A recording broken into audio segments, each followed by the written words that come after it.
Captain, incoming message. It was the dawn of the third age of mankind. Groovy. Hi-ho. This is me, Kermit the Frog. Hello there. Moopsy. I find your lack of faith disturbing. Not a great plan. Program complete.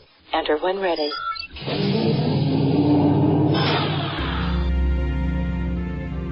Let's see what's out there. Engage.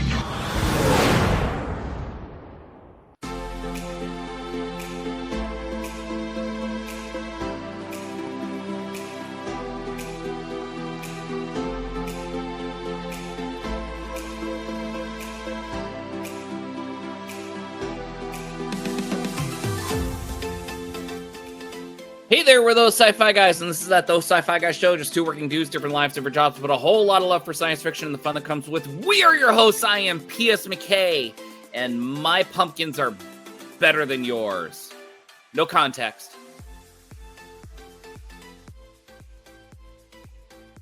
You're muted. It's not my fault. It's not my fault this time.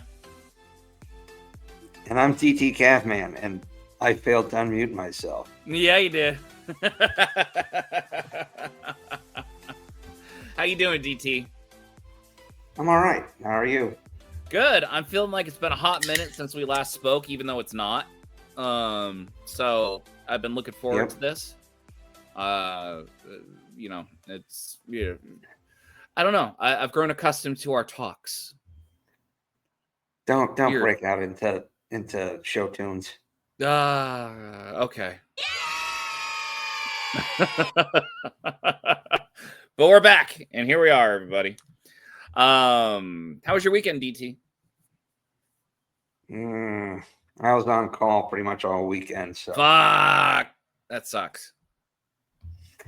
Yeah, but my kid was also away at a retreat, so You didn't miss anything then. Most of the day on Saturday, so Mrs. Calfman and I at least went out to lunch, and started some of the Christmas shopping. Ooh. Actually, yeah, my wife just dropped a big Christmas present hint for me this past weekend, too. Well, there's nothing wrong with if you see something going, oh, yeah. And put, it's not like I'm I down treasure the that. aisles. I need that. I beg for it. There is just no Christmas is very stressful for that specific reason. So, as a husband, if you see good moments, or good opportunities, I should say, seize it. Yeah, exactly. We had a good weekend, busy weekend. Jesus, marching band competition season. My daughter is in a community play for Shrek the Musical. We're just running every day. Friday night was the football game. Saturday was our first. What? Okay. Saturday was our first big competition that we had. Third place in our division, which is actually pretty good because apparently the team that won is like an offshoot of the professional marching band that's from the Bay Area. Mm-hmm. Don't know how that works, but apparently that's a whole thing. There are professional marching bands that aren't professional, but they are. So everything's unprofessional. There's a racket for everything, man. Like it's pretty, including tennis. Yeah. I will say, yeah, that's true too. Yeah. Good job. I will say I was very proud of my son's band and how they all did. They hit their marks. They played beautifully. If you've never been to a marching band competition, and if I recall, it's not a big thing in the Northeast. I assume there are still competitions. I just have no idea. I have no context for it. It's big out west. It's massive. you hear some amazing musicians and you see some amazing shows and formations, and it's honestly, I mentioned this last year, but you see such talent, it gives you hope for the future. At least for me. It does. It's a very uplifting thing to see such talent and in our youth. And I really enjoy that aspect of it. Third place, really good, very, respectable position. I loved the show.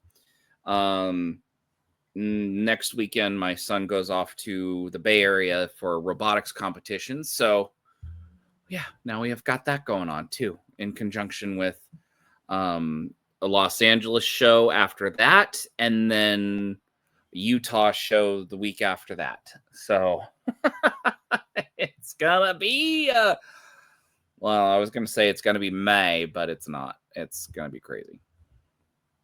No, but on Sundays around here, it's gonna be May. It's gonna be Drake May. That kid can fucking spin it, dude. Holy crap. So I don't have NFL Sunday ticket. I wish I did. I'm this close to getting it just because of Drake May. That kid is worth right now, he's worth the watch. Holy all you crap. have to do is look at any of the clips over the last 5 weeks. I have been. Is throwing lasers, bombs. I mean, and we're not just talking heaving the ball. Like, I mean, he's still a second-year guy, but man, his placement is good. Yeah. I mean, they're putting song awareness is good. So they're what? They're putting songs to his throws. The Like a Prayer was one I saw today. I'm pretty sure it's the same one you and I saw, where he threw off the back foot and he threw it 30 yards to the right of the receiver, and it worked. Like, well, it probably wasn't 30 yards. There's a few. There are a few of that. There's been some. It's just been a while since there's been a dynamic quarterback up here. Okay. Flashes. You say a while. Flashes. You say a while, but every other NFL team, especially in the Northeast Division or the East Division, is really pissed off that we've only had a 5-year gap between the GOAT and Drake May. They're all going, you had your time. You can't have this now. Like, we had a false spring in 21 when Mac Jones had a good rookie season. Oh, he was a good. I feel bad. Like, that's the NFL. That's the NFL game, though, right? Like, surprisingly, as the backup to the Niners and having to play 3 games, the kid's balled out. But I'm happy that he's getting a chance. I just think maybe he didn't have the right mindset for up here. Drake seems to could have been a coaching thing too, by the way.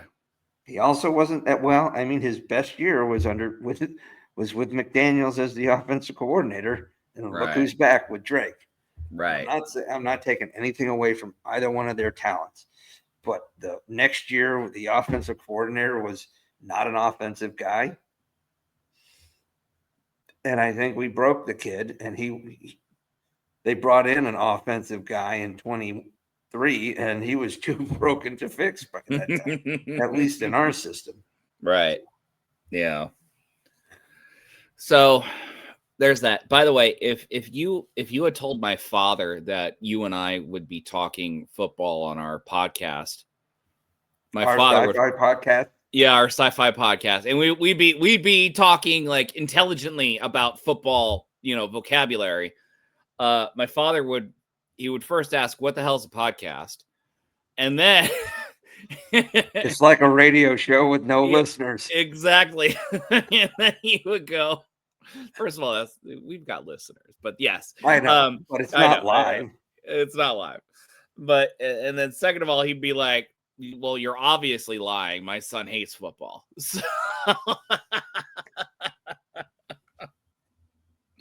all those years, I would take a book with me to the Patriots games, and then I took him. They weren't the best years when you were doing it. They were not. They were still some good years. There were still some, yeah. Bill Parcells, Drew Bledsoe, and slinging the rock was pretty good too. Those are pretty good years, yeah. I mean, especially after what they had been enduring since the the '85 Bears. Just remember, for the last 6 years up here in New England, it's been, if it's no Brady, it's crap. Yeah, it's true. I did have the satisfaction of taking my dad to a USC Notre Dame game in 2006. And we're not going to talk about that. Must have blown his mind. Weekend. It did, because Pete Carroll was the head coach of USC and worshipped. Pete Carroll did not have a really good reputation in the Northeast. We all know why. He took a Super Bowl team and got progressively worse each year. Yeah, that's kind of what happened. And I'll be honest with you, when he got hired at SC, I was pissed. I was a little pissed. Well, he did great. He was awesome. He was worshipped. He was at the top of his game. And I will always remember that game, that I was able to take my dad to a football game, and I would study the positions before the snap. And I'd say, they're going to be running right, or it's going to be a slant pass to the left. They usually don't expect it because he's a righty. It's going to be fine. And then done. And it would happen. And my dad would just look at me like, who are you? That was a good moment. It was a good moment. Much like Pete Carroll did better on the West Coast than on the East Coast. Yeah, I did well on the West Coast. Remember, because before he was, he had a chance to head coach the Jets, and that was disastrous. Then he came in, went to the playoffs twice, but he took an 11-win Super Bowl runner-up team and made it progressively worse each year. It didn't. By the way, Pete Carroll might still have a top 4 winning percentage for the Patriots. Oh, because yeah. he had 2 winning seasons and then an 8-8 season, and then they let him go. Okay, so I mean, yeah, no, I mean, the thing was, when you think, okay, well, the Pats, they found a quarterback, they've got weapons. And then they choked with the Curtis Martin deal, which really pissed people off. And he ends up with the Jets. And then, each season just got worse. Even if it was by 1 game each season, still, it was like, we were up here and we bring this new guy in and just. So, I mean, it didn't really help his cred. Then he goes out back to the West Coast, where he had some success in the Niners system. And then he goes, USC, then Seattle, national championships, 2 Super Bowl appearances with 1 win with the Seahawks. Only one of 3 coaches that were able to do a national championship in the NCAA level and a Super Bowl. Sure. One of only 3. He's going to go to the Hall of Fame. He better. I mean, his record with the Seahawks was fantastic. His Raiders is not off to a good start. This last game was kind of ugly. Raiders never recovered from the Super Bowl in 2002. They never did. they had was it Derek Carr? Yeah, Derek Carr. I like Derek Carr. Fresno State boy. Lovely man. Good family. He did what he could, but the management was just. Well, it is the Raiders. Let's not forget. Is the Raiders? Is that what you said? The Raiders. That was Chris Berman back in the day. Yeah. So it's funny. I'm not gonna name names, but my next door neighbors, we bought my in-laws house, and So it's the house that my wife grew up in. We renovated it though. It's completely different. We've added on to it, whatever. But our next door neighbors are the neighbors that my wife grew up with, and their children were basically her siblings. I see. And these two families were Niners families, right? And then my wife, their daughter, my neighbor's daughter, had a son, and he was a big Niners fan. And then when Derek Carr came up through the ranks in Fresno State, like big Carr fan, he was a big Derek Carr fan. David Carr also came up through Fresno State. And poor David, he didn't have a fucking O-line to save his life. Like I think he still might have the NFL record for most time sacks in the season. Oh my God. He got the living poor guy. Shit kicked out of him. He never had a chance, that poor man. And the talent that is in that arm, like, just ruined because of mismanagement like that. Let's not forget, he had better hair than his brother, though. He did. He did. No, that's absolutely true. Anyway, so he's a big Derek Carr fan, and then when he got drafted by the Raiders, their grandson was like, well, I'm sorry, I'm going to be a Raiders fan now, which is just... Yeah. You don't do that out here. You don't do that. You don't switch from the Niners to the Raiders. You just don't. I hear they still talk to him though, which, there's hope. I'm just kidding. Fair enough. They love him. He's a good kid. He's a good young man. I'm very impressed with him.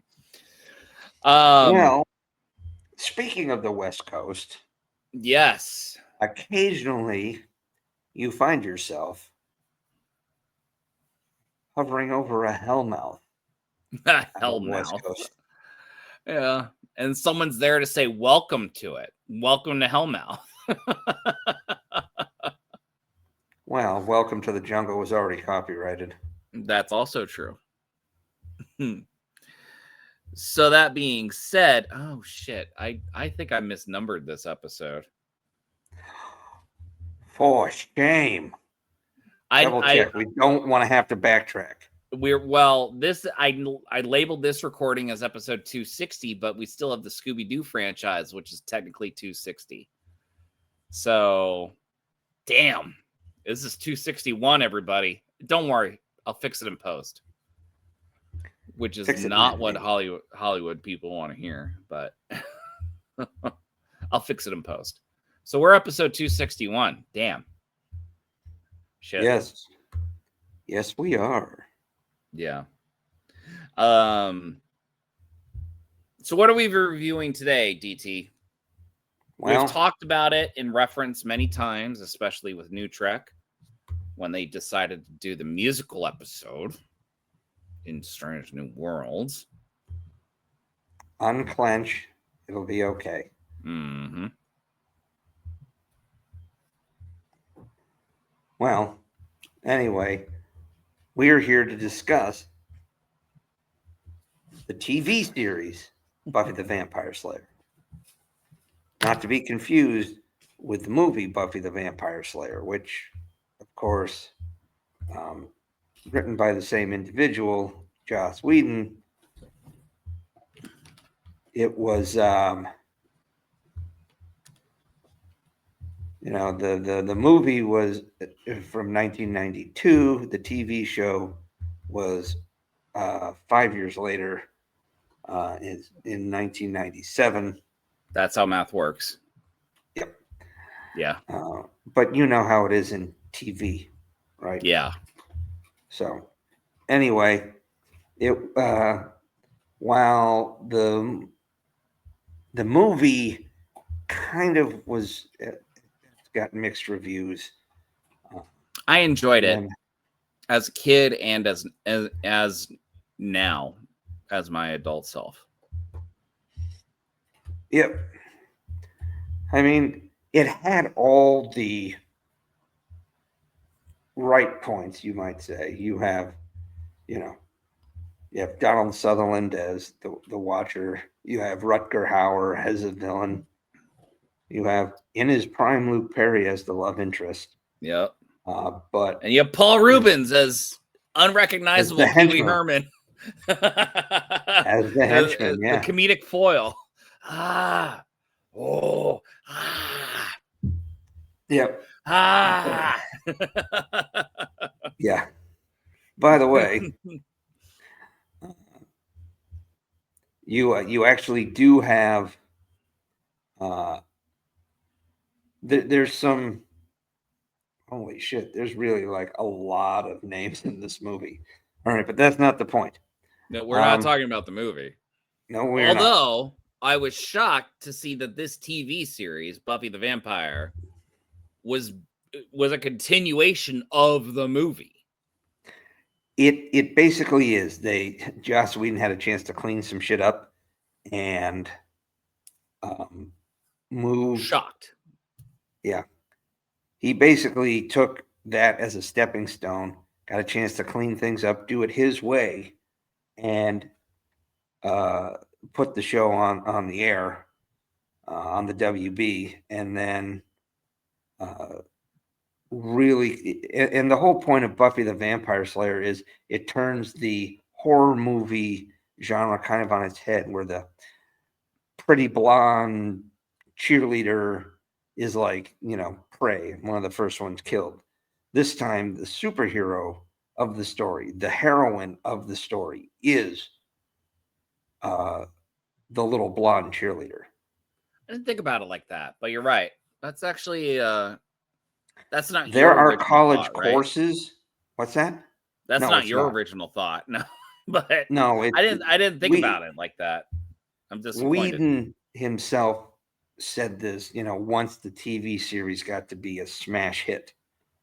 Okay. And it did, of course, turn the genre, the horror and monster movie genre on its ear that way. But it's this show became like a seminal TV show in the late 90s, early 2000s, and has had such a huge fan following, cult following, then larger following, that it's spun off. Well, it had a spin-off. It had a very successful comic run afterwards that was basically like a continuation of the series. There's been numerous attempts to reboot it, including one that appears to be a real chance of happening with Sarah Michelle Gellar being involved. But not Joss Whedon, which is going to be a problem, even though we all know that Joss Whedon is a problem in and of himself. Yeah. I mean, it all depends, Does Sarah Michelle Gellar have some creative input? If she does, then that may be positive. It could. No, I think she has a good creative mind. It's just who can compare to Joss Whedon as a creative mind, though? Well, there are others if we don't give people a chance to grow. No, admittedly, yes. It's concerning, especially with today's breed of writers right now. Yeah.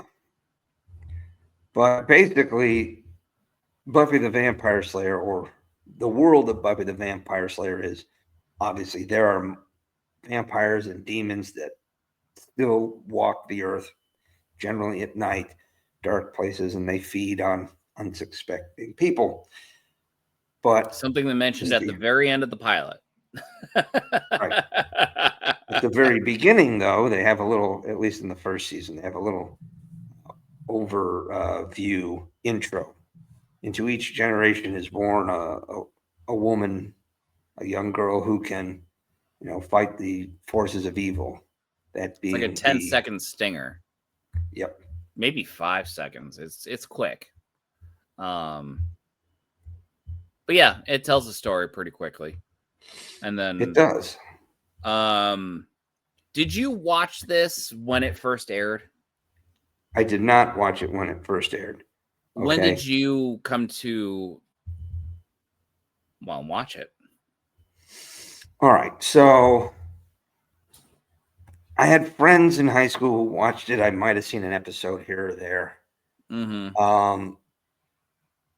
And then I had some friends in college who were big fans. One guy was really trying to get me into it. I just wasn't, right? Besides which, he was trying to get me into it in its final season. And they didn't have all the DVDs and stuff. So no, like, there's no way to okay. be able to get into it. Yeah. So it ended in 2003. It was a different world back then. Right. It ended in 2003. Flash forward 4 years or so. I'm on It's your a story. army base. Huh? It's your story. I can't correct you. Yeah. So about 4 years later, I'm at a military school on a base I'm not familiar with. I'd never been there before. So I go to the on base store, poke around, was grabbing a couple of things, and somebody was like, "Oh yeah, this is a good show." And I saw the first season of Buffy on DVD there. I'm like, I have a lot of friends who really liked it, so okay, I'll give it a whirl. Pick up the first season. It's a short season. 13 episodes, 12 episodes, actually. Yeah, give or take, because it's the first episode is technically it's a two-parter, but they're two separate episodes. Yeah. Which took me off guard. I thought I could get away with watching the first one and be like, okay, well, I watched it. Oh, well. And then I saw the cliffhanger. I'm like, God damn it. And I texted you. I'm like, okay, I'm going to be a little late. No, I guess it is 12 episodes. Sorry. Anyway, it is Your apology is accepted, by the way. So basically, and I'm gonna read off a little something here, okay? The series follows Buffy Summers, latest in a succession of young women known as Slayers, who were chosen by fate to battle against vampires. Oh, I have once the trailer. In a generation. Yeah. You want to watch the play trailer? it? Rock it. Yeah. Let me Rock do that. it. Hold on. Sorry, it's gonna take a second. Oh, goddamn. Motherfracker. Here we go. Share that. And here we go. It's long, so we don't have to watch the whole Welcome thing. to Sunnydale. A clean slate, Buffy. That's what you get here, even if it says... I know my transcripts are a little colorful. You burned down the gym. You're not seeing the big picture here. I mean, that gym was full of asbestos. Hey, Jesse, what's what? New girl. That's right, I saw her. Pretty much a hottie. So you're from Henry, right? In LA? Yeah. I would kill to live in LA. That close to that many shoes? Hi. Willow, right? I heard a rumor that you were the person to talk to if I wanted to get caught up. Oh, I could totally help you out. If you have 6th period free, we could meet in the library. I was looking for some books. I'm new. Miss Summer? Good call. I'm gonna need perspectives on 20th century. What you're after? Vampire book. That's not what I'm looking for. You are the Slayer. To each generation, a Slayer is born. One girl in all the world, a chosen one born with a Strength and skill to hunt the vampires, to stop the spread of their evil blah, blah, blah. I've heard it, okay? What do you know about this town? I believe this whole area is a center of mystical energy. Things gravitate towards it that you might not find elsewhere. Everything you've ever dreaded was under your bed, but told yourself couldn't be by the light of day. They're all real. Master. I have waited for 70 years. My ascension is almost at hand. Master is as old as any vampire on record. There's no telling how powerful he'll be if he reaches the surface. You're standing at the mouth of hell. You've got to be ready. Who are you? An angel.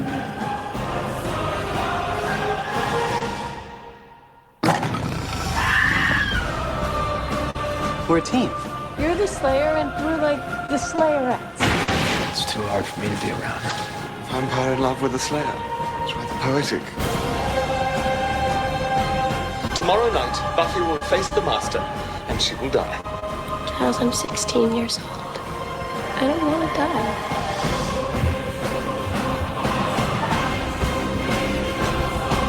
The dark forces are aligning against us, and we have a chance to beat them back.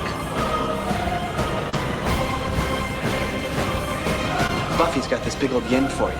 She thinks you're a real person. You're in love with her, aren't you?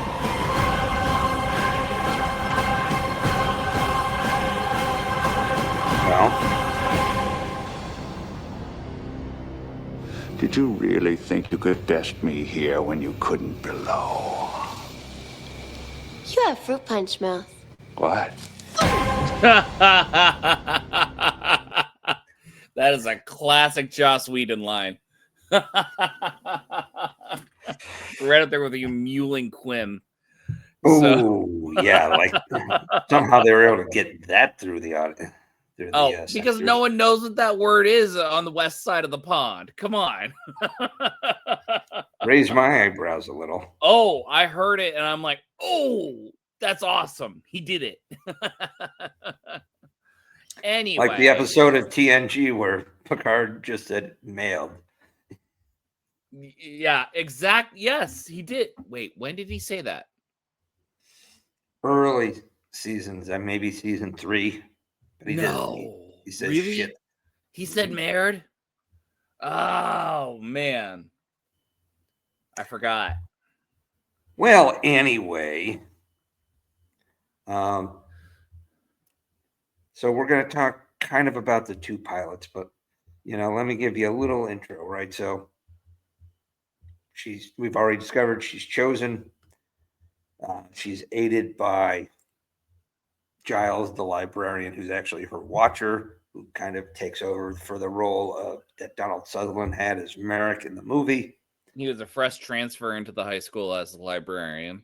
And correct. Yeah. And then she starts, the friends she does make after this transfer because of all the shit that went down in LA.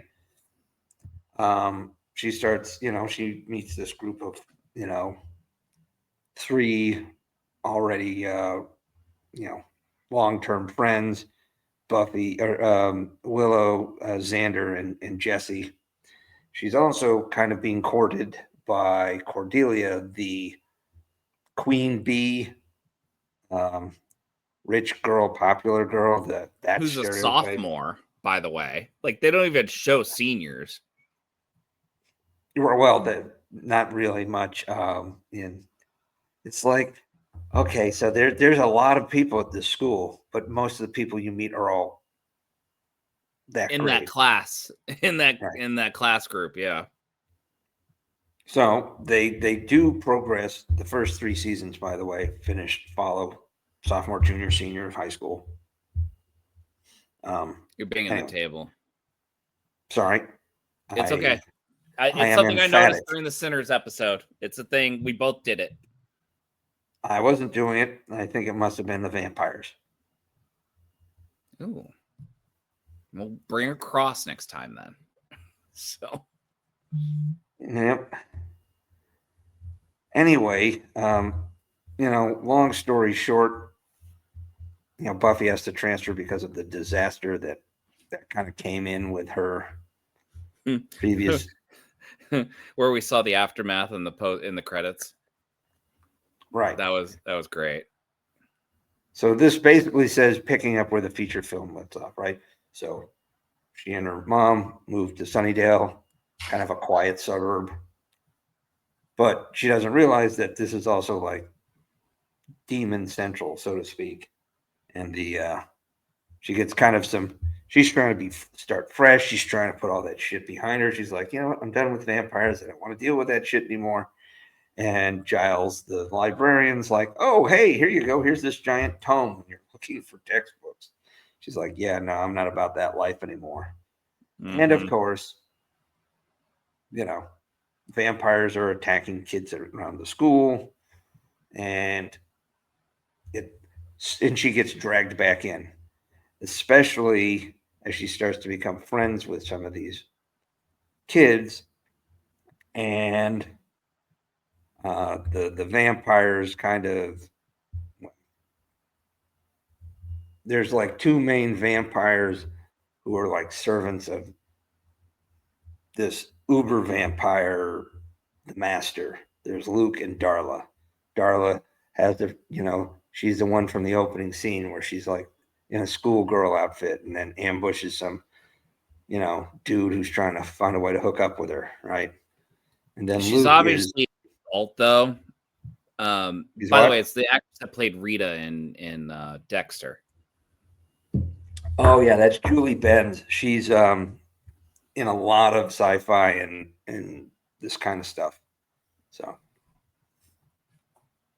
I was actually kind of fantastic. shocked that she was like a recurring character. Not to give anything away, but Buffy doesn't kill all the vampires. Like there are some recurring vampires. Yes. So the master is kind of stuck in limbo. He can't really get out. He's trapped kind of underground in Sunnydale, and he needs some big blood harvest to be able to get free and try to bring around the end of the world, the collision of the demon dimensions and the human dimension. The usual shit for an evil vampire demon sort of thing.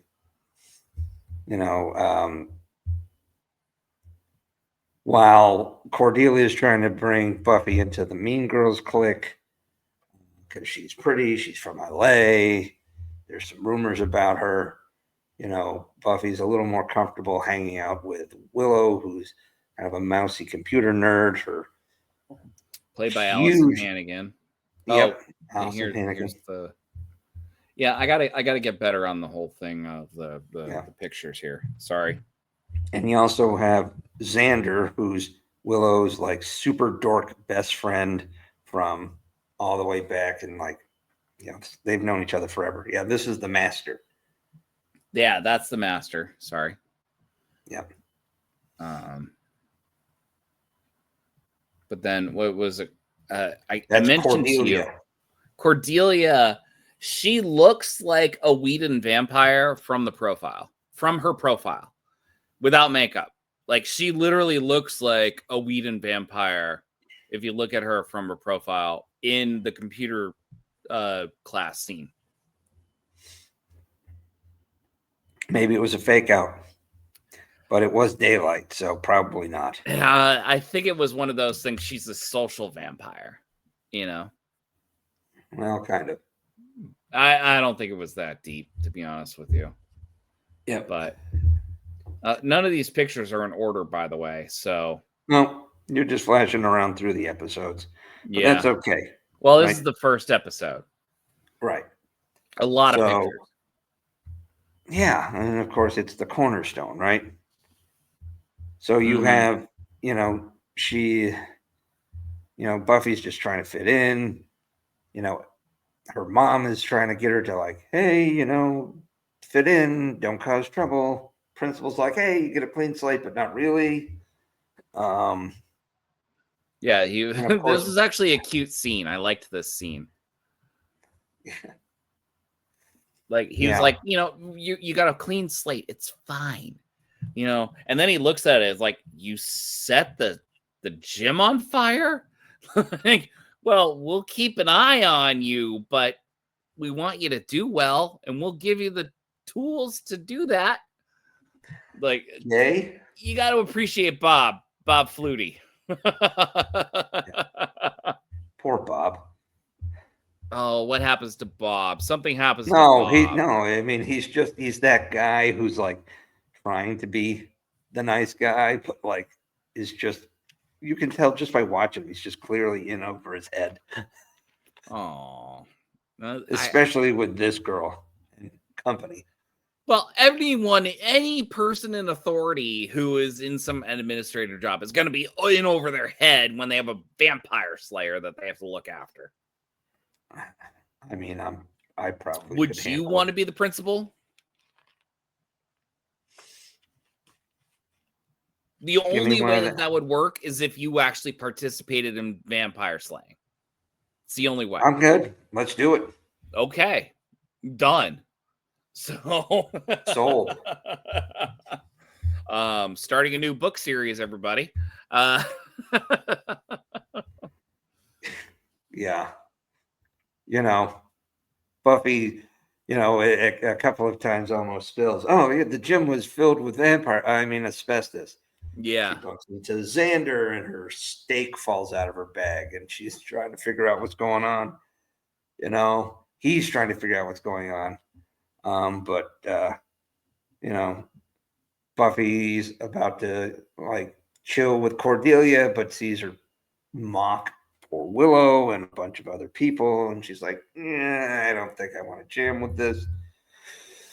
So, she starts hanging out with Willow and Jesse and Xander. Xander returns the steak. It's like, what is this for? Nice guy. Yeah. Yeah. And she's like, oh, well, everybody carries them in LA for self-defense. Yeah. I think she said something like pepper spray was so like last year or something like that. So last year. Yeah, that's good. There's a little bit of that Valley kind of jargon and stuff. Right. Can I indulge for a second? By all means. You might not know this, but I actually moved away from our hometown and moved into a new high school. I don't know if you remember this, but I did. Knock me over with a feather. I know, right? I got to experience the new kid in school, and it sucks as a dude. It's just, if you're a pretty girl, it's a completely different thing. But if you're a dude, doesn't matter. Like you have to prove yourself, which is what dudes have to do anyway, right? Or at least we think we have to do. No, we definitely, because the other dudes think you have to, so you have to. So, by the way, my transition to my new school, loved it. I'm fine. I love that community. It was great. Just FYI. But the transition sucked. Yeah, that's a tough putt. As a pretty girl, though, it works. It works well. I never really experienced that per se because I just went within the same town. Yeah. Until I got into the military. And then like my first unit I was assigned to I arrived like 2 months after they got back from the first go round in Iraq. And here I am. All right, you're going to be in charge of these 30 dudes. Fuck. 28 of them. No. 28 of them You're that deployed. lieutenant. Yeah, You're that lieutenant. You were that lieutenant. Oh my God. How did you handle that? Honestly, that's like a thing. That's an issue. I tried to listen. That's all you can do, right? Feedback, you just talk to the sergeants.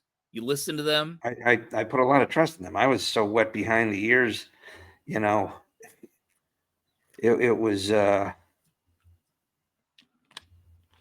was wild, man. I mean, but everybody starts like that at some point, and it is what it is. As an officer, yeah, it's a fish out of water, definitely, to a degree. So I feel the pain, right, boss? It's like, oh yeah, come on in, you're good. Your experience, you'll gain experience, but yeah, all of your dudes are like combat vets. Yeah, and they know shit. Just keep that. They in know mind. shit you'll never know. You'll eventually learn, but I'll that's the theory, that. Right? But Buffy's she's just trying to fit in. She wants to. She doesn't want to get back involved in the vampire shit. But a class is canceled because they found a dead guy in a locker, which is the first guy that was at the first picture that we showed, that I showed. Right.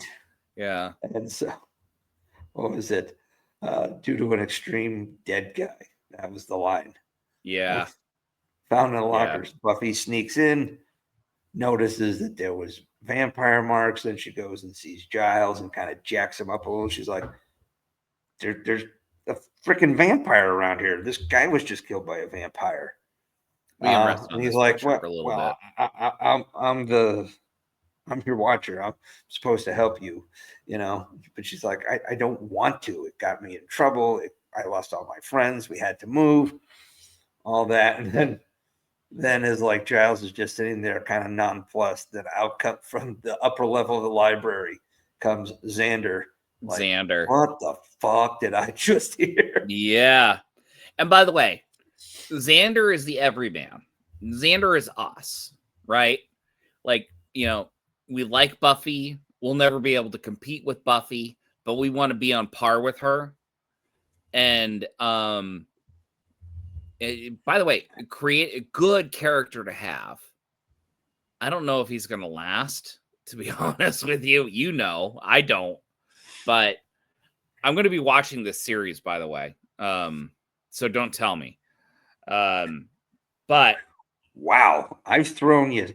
This is the third solid series I've thrown at you, and this is the only one you want to sink your teeth into. I see. It really is. It really is. I'm sitting here. I'm actually screaming to my wife. I'm like, God damn it, DT is gonna make me. Fuck. I'm gonna have to watch this whole thing. Although you liked Upload so much, you were almost unwilling to keep watching. Yeah. I haven't continued, but I do want to know how it goes. So it's gonna happen. I would recommend, because this at times can get heavy, but it still got a lot of Joss Whedon clips. You might need occasional palate cleanser from time to time. Possibly. That being said, this will get you hooked. I guarantee you.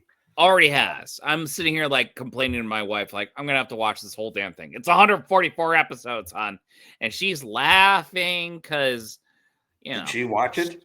No. We actually talked about watching it together this weekend, but instead we started watching the entire I Know What You Did Last Summer trilogy. Which, by the way, that third movie fucking sucked.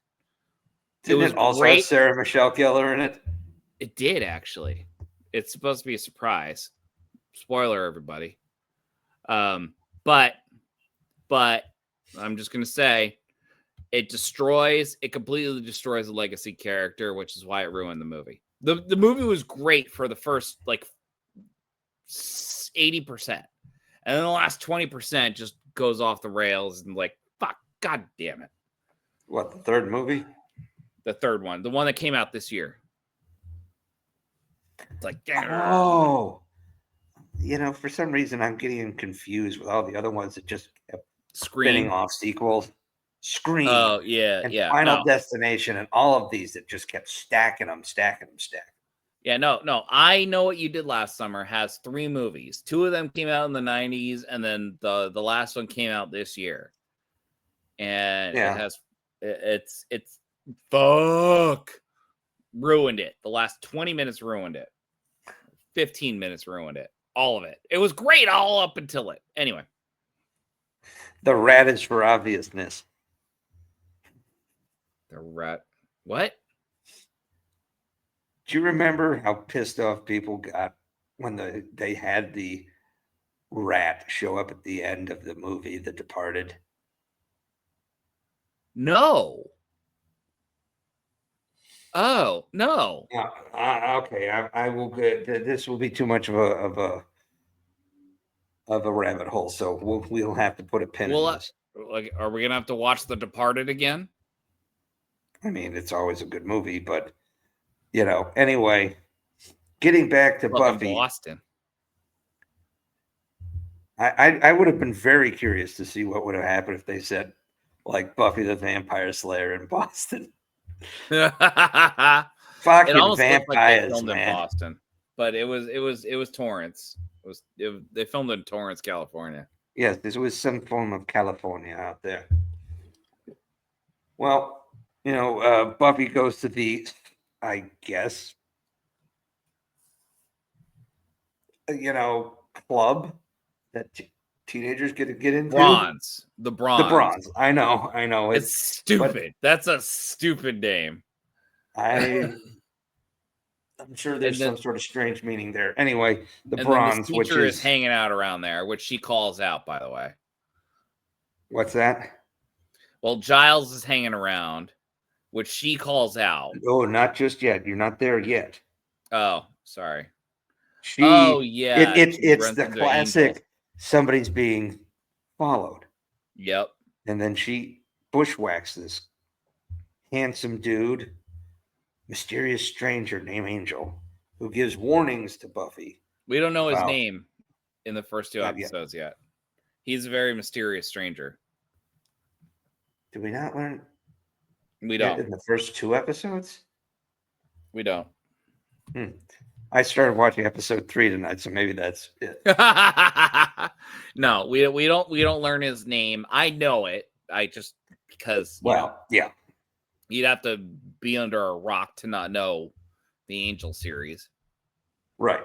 That's the spinoff. So, but the mysterious stranger Angel, right, who provides feedback to Buffy and gives her a crucifix. Not a crucifix, a cross. Excuse me. A cross, yeah. It's not a cross crucifix. necklace. I'd have to wager a guess it was also silver. Yeah, probably. I mean, Both silver and a cross are things that can repel a vampire. All right. That's just a double whammy right there. mhm. And she, See, Buffy does she not goes look in. like a vampire? God damn. Sorry. Keep going. It's also because she was a bit older than she 16. was. A little bit. Keep going. I'm sorry. Anyway. I'm not sorry. But then Buffy, she's sitting with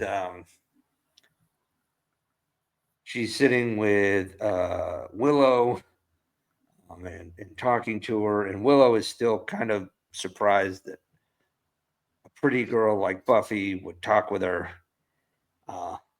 And then Buffy clocks Giles up on the upper level. She's like, dude, this is a little creepy here at this spot with all these teenagers. He's like, something doesn't feel right here. And she's like, oh, okay. And he's trying to convince her to hone her techniques on sensing out vampires.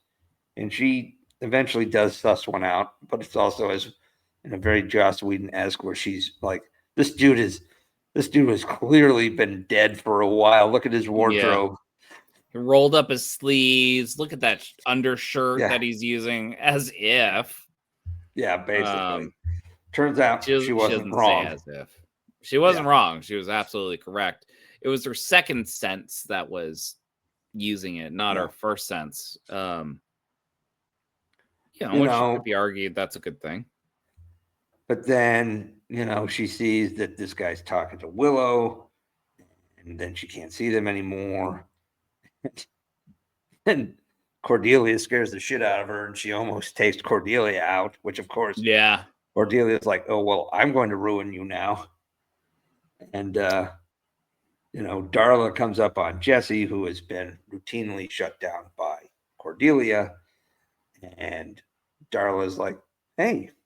And he's like, oh, okie dokie.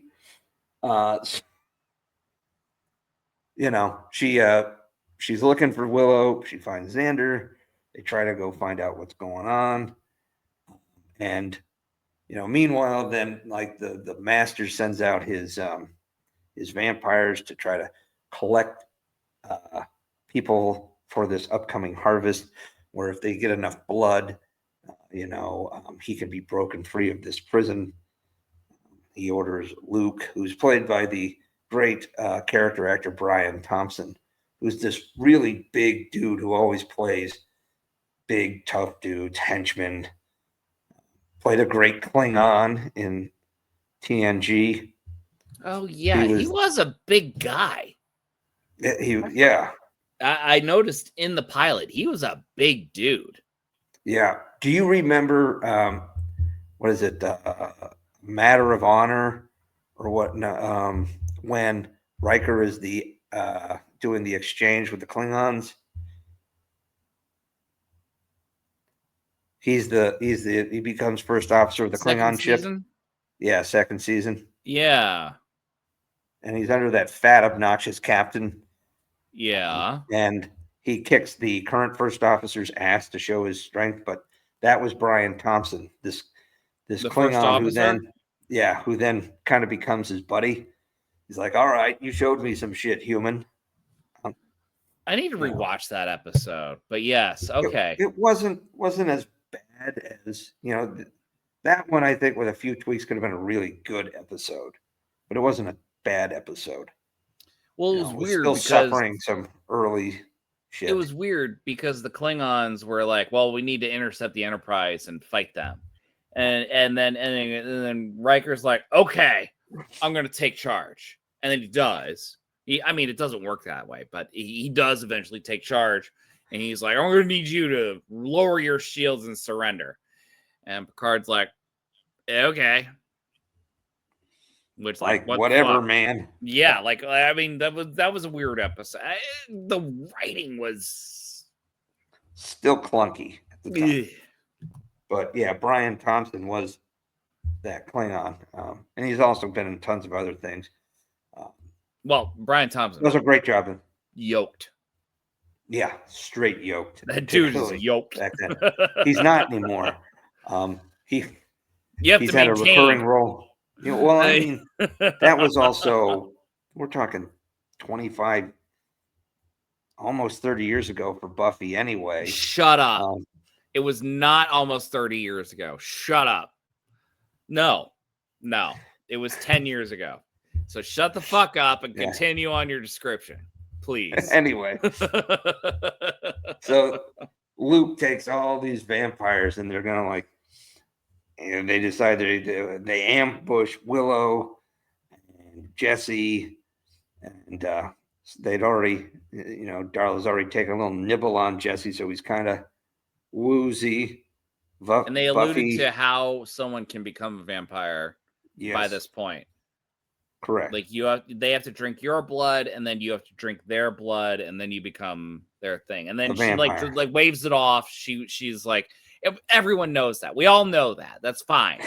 We didn't know that though. We didn't know that. That was she's already tired of this shit.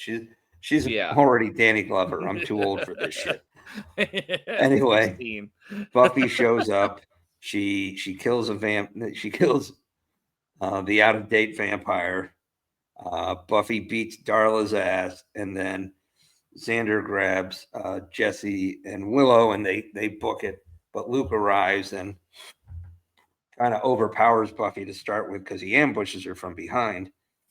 And she kind of falls into a crypt, and then Luke jumps in, and that's where the episode ends. Where he's trying to fight her. The first 45 minutes, right? Yeah. Right. Then you go the next episode. It's still basically part 2 of it. It's called The Harvest. Okay. Ironically enough, as Luke's trying to bite Buffy, he's repelled by the Silver Cross given to her by the mysterious stranger. The mysterious Strangel. Nice. Well done, sir. So, I very rarely applaud you, but I'm still not going to. But thanks. Buffy, Buffy manages to get the upper hand again and bounces out, finds Xander, Willow, and rescues them, but realizes that they lost Jesse. Darla's taken him underground. Darla, yeah. From Finding Nemo. Right. They're gonna bring her up to they're gonna bring Jesse up as a sacrifice to the master. But he gets pissed when she kind of lets on that she's sampled a little. So they're like, oh, well, the Slayer keeps trying to rescue him. And so as they're arguing over, well, she must be the Slayer because she fought me successfully. And survived. Survived, yeah. And the master, who's kind of quippy too, is like, well, I guess that proves that point. Yeah. I thought that was funny. I do like the quips. I do hate that every movie now has to follow a Joss Whedon quip formula. Well, I mean, you saw what he did in the Avengers, and I do it in my books, by the way. I do it because it's delightful. It's a way to lighten the mood. Yeah. there's a lot of sarcastic people out there. There's also a lot of people who use humor to break up tension or sadness, and then you have other people who just don't know anything. No, that's all. You true. get to the point though where like Buffy is trying to, it manages to get her friends back, right? Safely, there's but Xander. meanwhile, the vampires have decided, well, she's clearly a slayer, so, and she seemed to be trying to rescue this guy, so let's use him as bait. Yeah. And, now you have what will become a staple of Buffy, and this is, but Buffy and her friends in the library with Giles, game planning how to fight this, which of course you see several times. You have. It starts here. Yeah. This is when Giles is like, well, this is when Giles and Buffy are like, I need a man in the chair. And Willow's like, I'll be the man in the chair. Right. And Xander's like, I want to help. And they're like, you're going to get killed. Yeah. He's like, but Jesse's my best friend. And they're like, well, maybe you can help a little. Right. So. By the way, Xander has a speech impediment. Have you noticed? It's not a knock on him. I like the character a lot. Well, he's us. I didn't. You didn't notice? Oh. Yeah, there's a little bit of a lisp. It's okay. It's fine. He's a good guy. It's all I could hear after about the first 30 minutes. I didn't hear it in the first 30 minutes. And then after the first 30 minutes, I'm like, that's all I could hear. So. Well, fair enough. Willow's trying to research in the computer lab and then tries to defend Buffy to Cordelia, who just, of course, bitches at her. Cordelia, of course, Willow does outsmart her and makes her delete her homework, which is funny. Yeah, deliver. Hit the deliver button as opposed to delete. Delete, yep. Buffy, of course, is getting in trouble again. She skips school, gets caught, or is trying to skip out to try to find, the tunnels to go, rescue Jesse, which they kind of feel like is going to be a trap anyway. But the principal catches her and she's like, no, I'm doing an errand for the librarian. He's like, nope. Get back to school. She's like, okie dokie. And then she just hops up over the wall with her superpowers. And Xander follows her. They get back down. Oh, yeah. She does have a quick little run-in with the mysterious stranger who introduces himself as Angel at this point. None of these pictures correspond, by the way. They don't. They just don't. But, by the way, this picture is HD. You're killing me, dude. I'm sorry. That is a good picture. But yes, it is HD. Buffy is probably a TV series that would have gotten a remaster to a degree. Not the version I was watching. Still good, but I don't know if it was it might have been HD. We need to wrap up so we could talk about it. Yeah, well, you keep interrupting me, so. Oh. Yep. Anyway, long story short, they get down into the dungeon. They find Jesse. Jesse, not the dungeon, but the tunnels below the city. Jesse reveals himself to be a vampire. Buffy and Xander have to make an escape. They make an escape. Then the master gives Luke a little taste of his blood and anoints him as his vessel, because then any blood that Luke drinks strengthens the master enough to free himself from his prison. And, Buffy and company are planning on how to fight back. They learned that the master had tried to open the Hellmouth, which is this interdimensional portal to where all the monsters and demons and whatnot can come through and take over the earth and feast on humanity and whatnot. But an earthquake hit and kind of stuck and closed the hellmouth and kept the master trapped. So they decide that they've got to kill the vessel, and they figure that the bronze is basically an all-you-can-eat buffet for for the vampires. So they go to lay a trap. Buffy's going to get weapons and shit from her house and gets grounded by her mother. No. Oh, come on, please. No, let me finish, then we can talk. You already interrupted me to tell me that we have to wrap it up. You're killing me with this, man.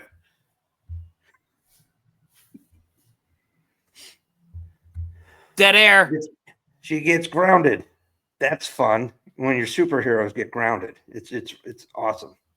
But of course, she's also a rebellious teenager, sneaks out of the house. She gathers her friends. They go to, the bronze. They all have to remind Xander that, hey, Jesse is no longer human, so he's going to try to kill you. You got to remember that what you see as Jesse is what actually killed him. So don't hesitate to. Good line. That was a good line. I agree. But they don't get there before the vampires do. They kind of kill the power. They interrupt the music.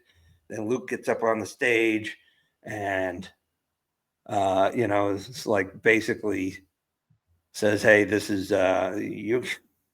you're a feast." And they bring up the bouncer. He drains him. They bring up this girl who sucks her blood, and they're bringing up Cordelia, and she's about to become the next snack when Buffy and company burst in. Buffy, starts, she knocks out a couple of vampires. Jesse tries to, Xander tries to kill Jesse, but he struggles to, and it basically kills him by accident when somebody bumps into Jesse and knocks him into the stake. Poor Jesse. Yeah. Well, at least Xander didn't kill him. That was a good writing technique right there. Yeah, he didn't. Yeah, it was more accidental than purposeful. So. Well, Xander didn't want to kill his friend. And, I know, he was trying to reason with him. His friend was beyond reproach, right? I mean, there was just no. Even though he wanted to try. It's almost like Luke or Ahsoka trying to, tell Anakin, there's still good in you, only it doesn't work like that with vampires. So I love this. Willow hits Darla in the face with holy water. Classic right there. Yeah, that was good. With a smoking face. And then Buffy kind of gets caught up by Luke again, but, gives him the old back headbutt, classic move. And she tricks him to thinking, and she tricks him to think that if she breaks the window, the sunlight's going to come in. And she throws something through the window. It breaks. There's a street light. And he's like, oh, my God, no. And then he's like, wait, what? And she's like, dude, it's like not going to be sunlight for hours, and like stabs him with the stake, which, of course, when he dies, the master can't come out. And then they kind of all the other vampires like bounce. And of course, Angel's just hanging out outside, like going, oh, I guess that's cool. She did it. Watching the other vampire. Yeah. Despite seeing the shit going on around her, Cordelia's like, oh, I heard it was rival gangs the next day at school. Right. And Giles and company, they're all like, oh, yeah. It's amazing what the human mind will do to deny the weird shit, And it does. The human mind that is a very real thing, by the way. Yeah. That's a thing. I will say this pilot reeked. Oh, actually, it reeked. They did set up. I thought you liked it. No. Stop. They did set up the whole series to say, well, it's not just vampires we need to worry about. It's other things. It's, this is a convergence right here, like, of other metaphysical powers and things. So, yeah, they talked about demons and other things too, which is a very in the very follow-on episode, you don't have vampires. You're dealing with other shit. So yeah, it's good. They do. It kind of helps keep it from getting too one note. Although yeah, it Vampire would be Slayer very is one a pretty note. cool. Vampire Slayer is a cool term, but more often than not, she's just called the Slayer. Yeah. So and they stop all sorts of demons and monsters and ghosts and cults and shit. From your experience, yes. So I was shocked that this is actually a direct sequel to the movie. Yeah, because in some ways it's also like a soft reboot, or maybe Well, it a is. hard reboot. I mean, it was a hard reboot, but not because they referenced the movie. And I know from behind the scenes that Joss Whedon hated the product of the movie. He did. Because of studio interference. And fine, that happens. That's the thing. I'm shocked that he went ahead and just, said, all right, well, we're going to take the movie as a launching point and be like, all right, she's moved because of the movie. And this is her new starting point. Creative, don't get me wrong. Shocked that he even acknowledged it. That's the key.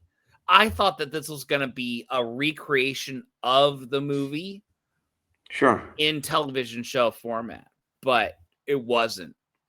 Well, they could have done that with the pilot. They could have redone it. I mean, yeah, it happens sometimes with TV shows that are made out of movies. You almost redo the pilot. But then again, much like Stargate, when Stargate came through, it could have served. It could have served as a true reboot, but they actually treated it as a sequel to the movie. And then they changed lore, which worked. It worked. This did too. Yeah, this totally did too. The vampires changed their fucking face. They did a bit in the movie too. That's true, but differently. Yes, differently. And they could fly. They could fly. They don't fly here. No, not that I, at least not in these episodes. That you can see. It's not that I can recall either. Yeah. To be fair. But, this was a good start, and it definitely felt at times like a pilot. It reeked of 90s culture from an upstart 100%. network, from an upstart television network. It reeked of that. All right, here's my criticisms, loving criticisms, by the way. Go ahead and knock them out, dude. Because I got a few things I'm going to bring up. All right. Okay, cool. Acting, every one of these actors. It was every one of these actors. We saw a proto version of them as they are now. Much they like used many this pilots. show. I know, but they used this show to basically refine their technique. But it was not great acting. The writing, I'm assuming, gets better. It's not as jarring. Dialogue. The dialogue will get more fluid, like. I'm sure. Oh, yeah. But you could still see definitely. that it was Joss Whedon, and it's still a decent pilot. It it serves its purpose. It's fine. Mm-hmm. And I liked seeing the Whedonisms, like the random side comment. I can't pop think of culture any, references. There wasn't necessarily a pop culture. It was quips, though. It was quips.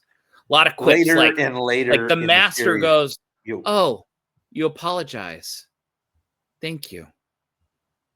But before you go, there's something in your eye." Like that's quip, it is. But later in the series, they're very pop culture-y too, which there's actually been college courses on the impact of Buffy the Vampire Slayer. They have words that are called Buffyisms, like how things were said came out of the TV show. You have a twist on some of the Valley speak, along with teen speak.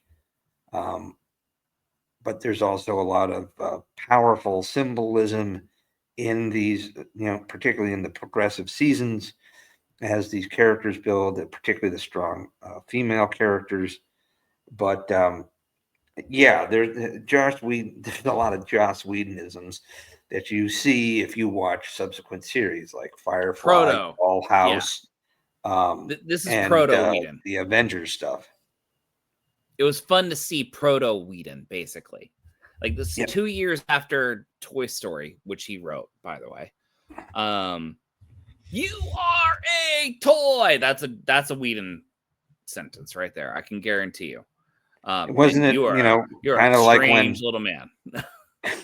That's a when Whedon Woody tries to stab Buzz with that stake. Yes, that was that was weird. That got a little weird.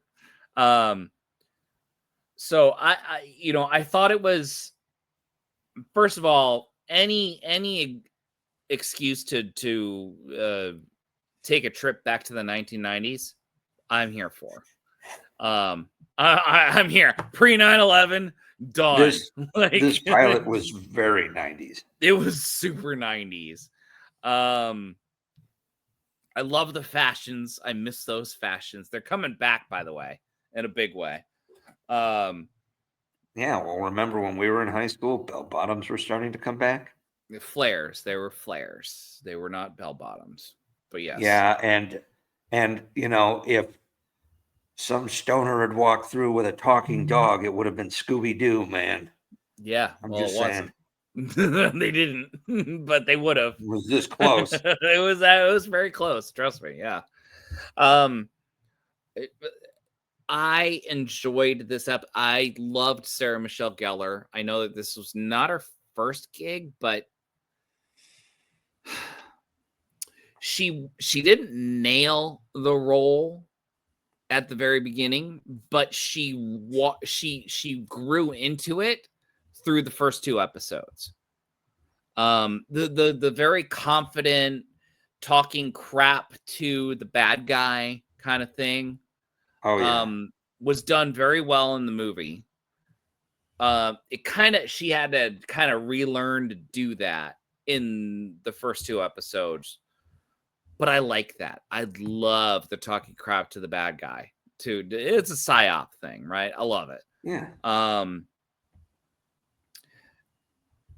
And I'm actually a fan of. I do that. That's my writing flair too.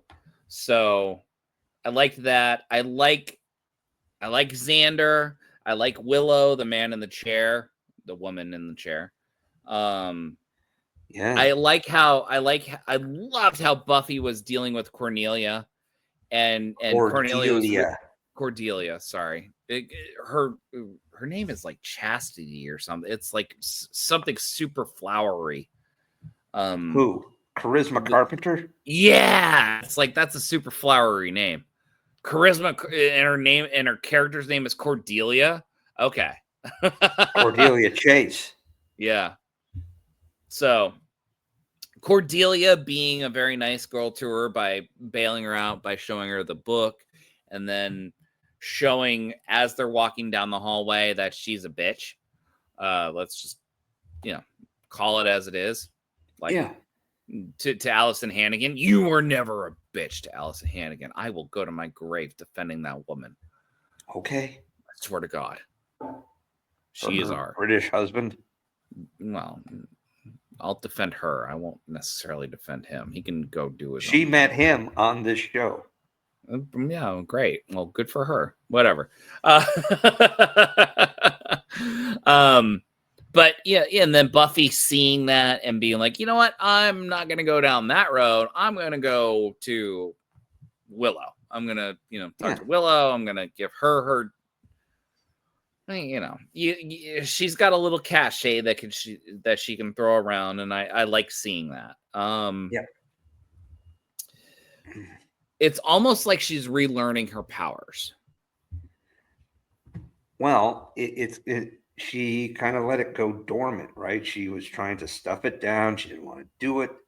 And they changed something from the movie that they didn't really do in the TV series.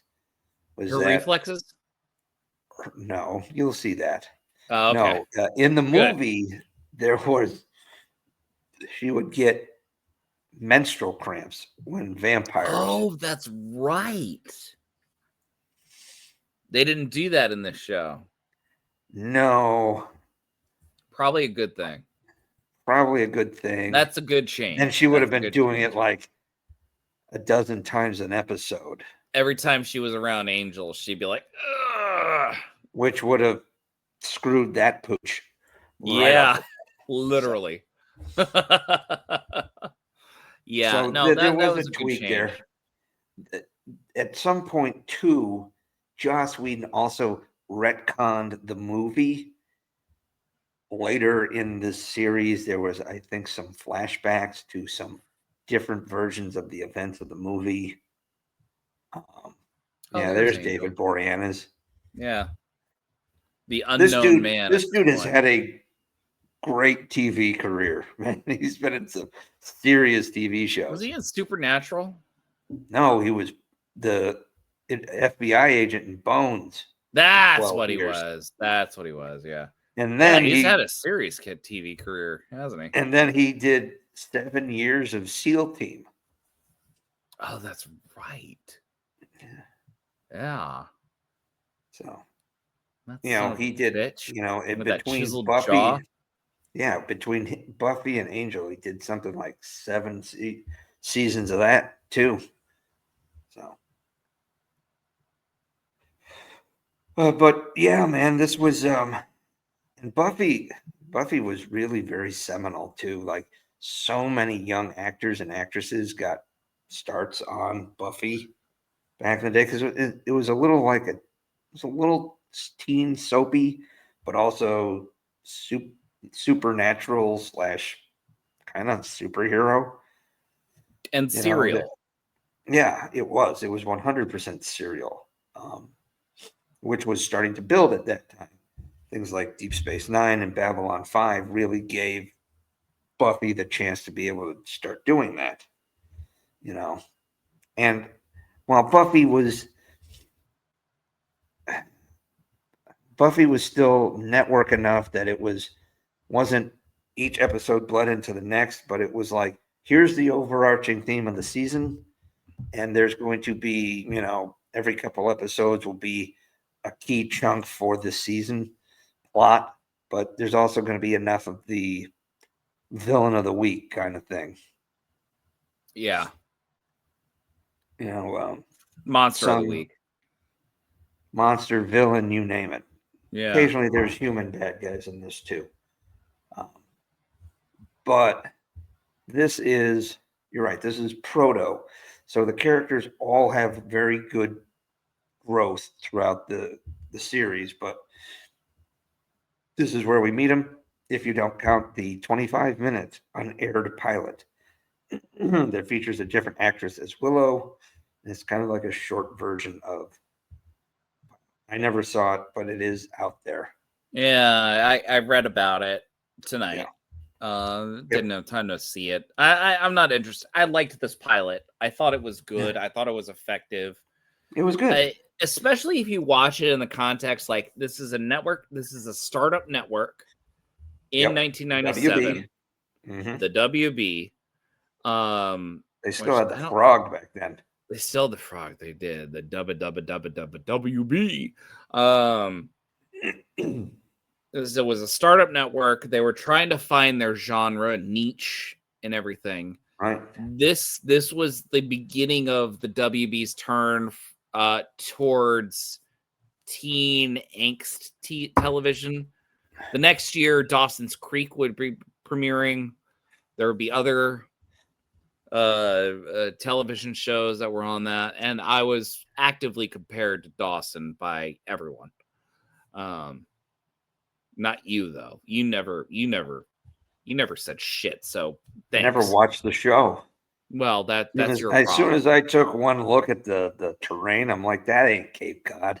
Nah. Actually, it's close to Cape Cod. It was North Carolina.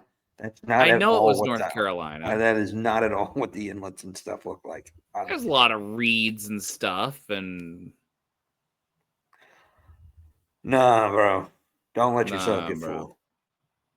Maybe I'm mixing it up with the childhood memory that I was canoeing in Virginia. Perhaps. That's possible. That could happen. But I mean, didn't the WB become the CW?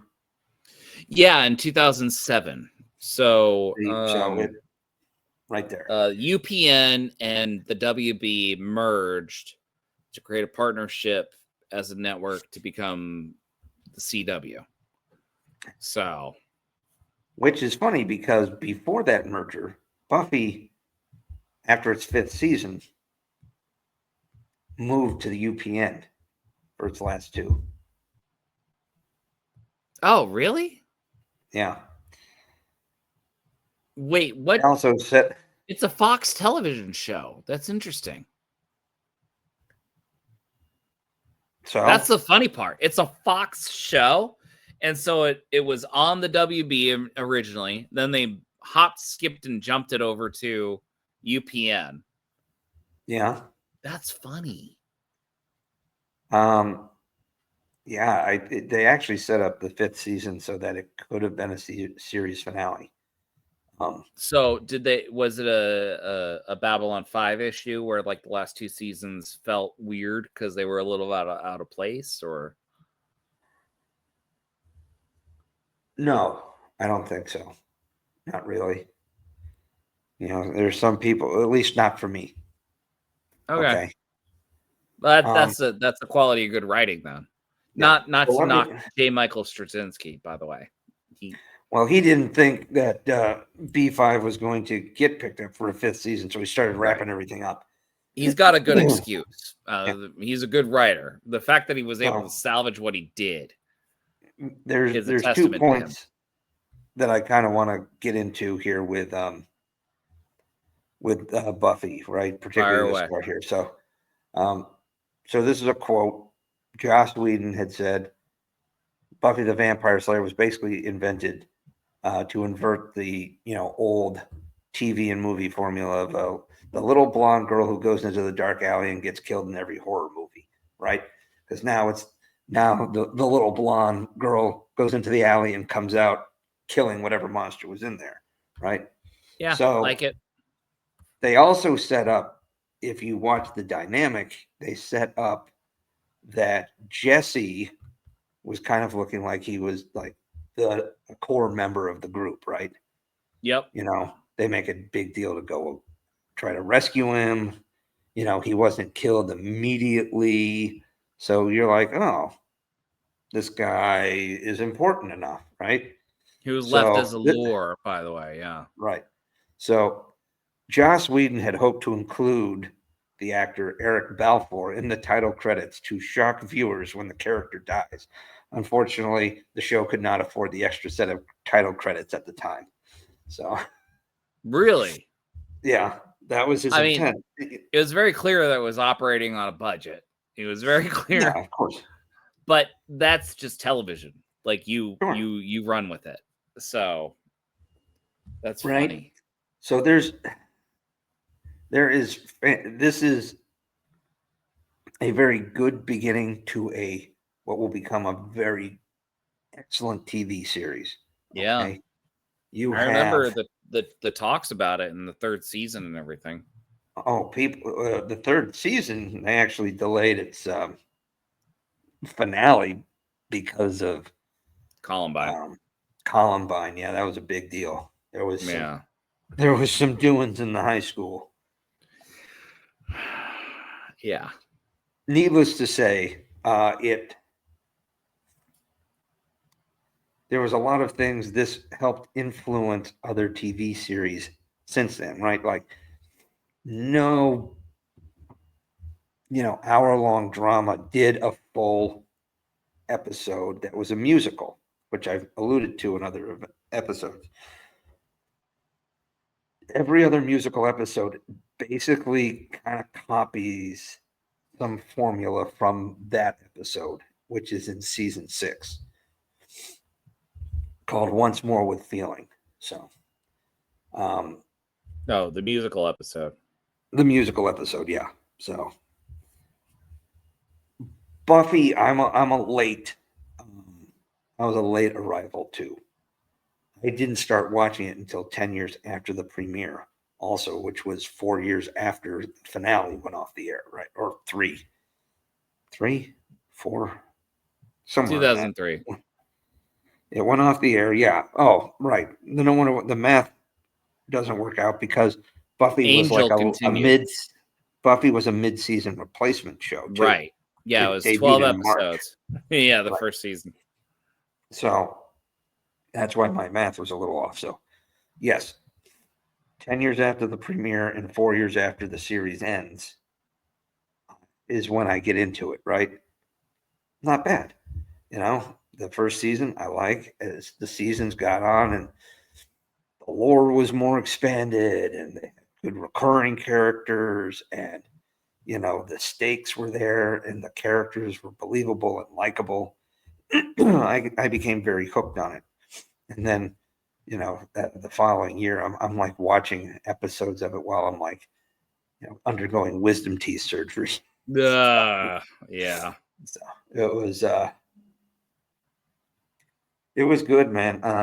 I highly recommend continuing along with this series. If you really get into it, maybe in a year we can do a review of the series. A first season review, finish it. maybe. Perhaps. That's a possibility. I'm kind of into it. I really am. I'm not kidding when I was complaining to my wife. Like, damn it, I'm gonna have to watch this now. The writing, of course, gets smoother. Production, they get some more money, production value. To be honest with you, some of the practical effects they use for the monsters and stuff, the vampires, it's pretty good. Makeup was really good, even for the pilot. Like, the makeup was good. Yeah. They talked with a mushy mouth because they had the prosthetics, which you're just gonna have to deal with. It gets a little better too. They start to I think pare back on the teeth a little. Yeah. So it's not like every teeth. It's just more of the traditional fangs. I think it felt a little overkillish to do it that way. To be honest, You I mean, know- it's not a bad critique. Whatever. It's like every vampire movie is doing different things now where they all have like huge multiple whatever. Yeah. I'm more a fan of the classic, man. Now what I we do don't in the mind- shadows, they would like do the thing, like it was digital. Yeah. You remember, you saw. Yeah, I did. So- And I think we're doing some of that here. There is some actual transition scenes, like a lot of the stuff in the pilot were like head turns and the makeup is there. But I think you start having some actual transition scenes where you see them turn as the series goes on. Mm-hmm. And of course, they really do create some fantastic characters. Some really great characters won't come in until later seasons, but man, they really, as horrible as it turns out, Joss Whedon was, particularly to Charisma Carpenter and a lot of the other women on the show. I have to wonder about that. That's a whole other. I mean, he did wrong. Don't get me wrong. He did wrong. And also, he did use his position as a position of power, which was, you know what? Here, funny thing. I was waiting for the bare feet shot in this pilot because he's got a foot fetish. Well, who is he? Tarantino? Well, yeah, a little bit, but he does have a barefoot fetish. Like, so I was waiting for the foot shot. Like when Buffy wakes up, I was waiting for her to put her feet on the ground as she got out of bed. Couldn't afford her feet in the pilot. I mean, I'm not into that, but I was like, I know Joss, I know this, he does this, so He didn't do it. I was kind of surprised. I'm sure it's in the series later. I never paid attention to that. How badly did he treat Charisma? Made her Did she get cry when pregnant? she got pregnant. He called her fat, stuff like She that. was the one that got pregnant and then he fired, right? There was some shady stuff too. Yeah. Allegedly, by the way, everybody. Allegedly. There are other actors and actresses who have started to corroborate a lot of this stuff. Like Sarah Michelle Gellar will not speak his name. Okay, that's a tell. That's a bit of a tell. There's a good examination of Joss Whedon's career by the Critical Drinker. Was it The Crash and Burn of Joss Whedon? I recommend you all to watch it. I recommend you to watch it, sir. By the way, Well, I'll send you the link. Check it out. It's like 15 minutes long. It's a good analysis, and Critical Drinker is always on point. And he's Scottish, so he knows what he's talking about. Yeah. All right. So I think from your perspective, the biggest compliment you can give after watching this pilot is it makes you want to watch more. Yeah, that's really the biggest compliment. And first season is still kind of a first season. Some of the production value is still a little light, but I'm going to tell you, the end of the season really ramps it up. You start to learn. They really start to expand the lore and the deeper stuff. And then seasons 2, 3, they really start to build. And okay. Don't be surprised, though, that there's some dark moments. Okay. I'm not going to be surprised. I mean, it's Joss Whedon. Yeah, but then also consider it's 1997, 1998, right? And then think about what that was like against some TV at that time too, right? Yeah, there's going to be some deaths. Okay, gotcha. It's literally a TV show about fighting the undead and other. I know. I don't understand why this is such a weird thing. I get it though. No, but I mean, they also tackled the human condition on it. This is another way to talk about, issues that kids are going through in high school. There's identity, there's sexual identity, there's a lot. I know the story about Willow. Yeah, there's a lot of things that were also ahead of its time in the 90s too, and early 2000s. You have one of your major characters come out. But they only had her come out after the parallel universe episode, where she was already out in that episode. Yeah, you really did some research. No, that's something I read 15 years ago on cracked.com. Cracked.com. So, but yeah, they did a crazy foreshadowing of Willow's character where Buffy goes to a parallel universe and Willow has a girlfriend or something. And then there's just some different things going on. Creative storytelling, by the way. Very well done.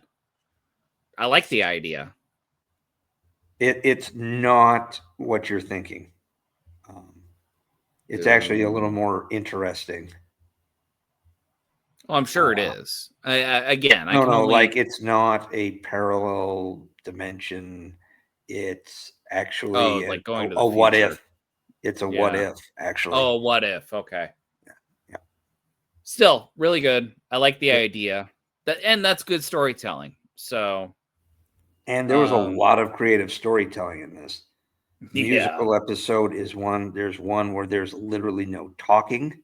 There's another episode where there's no music. Well, I guess there's only one way to find out how I like that. And that's to follow through. So, yeah, it is, right. Man. On that note, everybody, what would you give this pilot? Okay. As far as the pilot goes.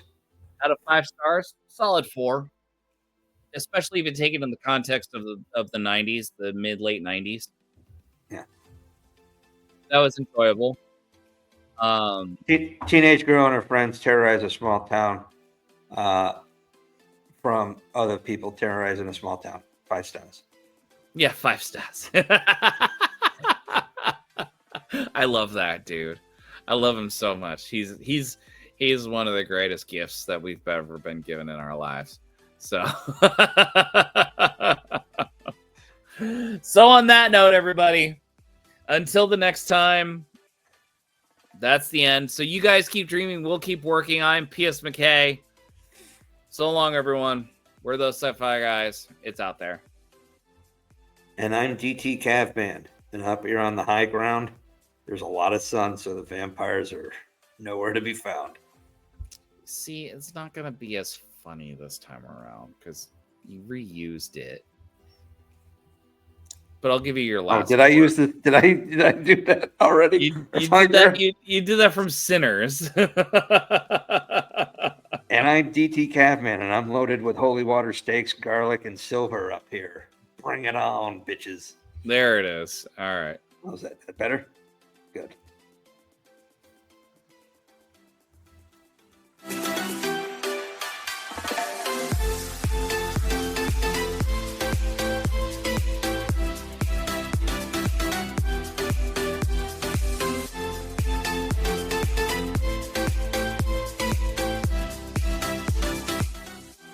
Those Sci-Fi Guys is an independent broadcast by Alpha Psi Productions, produced by DT Cadman and PS McKay, ocean by music by Aiden under Creative Commons license. For more information on upcoming episodes, follow PS McKay on X at PS McKay or go to thosesci-fi-guys.com for past episode information.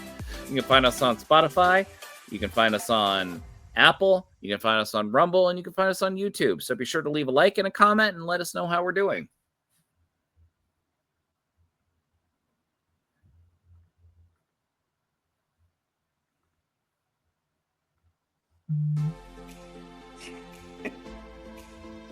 Shut up.